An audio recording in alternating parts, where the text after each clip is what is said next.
Hello guys, I had trouble emptying up my trash bin from my Batocera installation, and I will show you in this video how to fix it.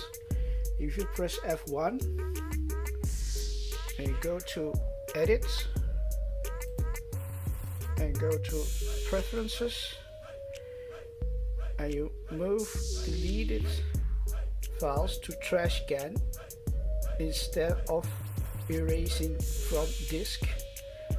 Just click this, close, and everything you delete now, so everything you delete now will disappear from your disk.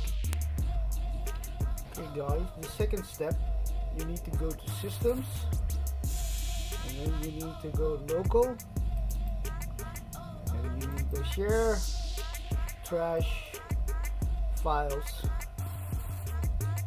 and here's actually your files, your trash files. You need to select them and delete them.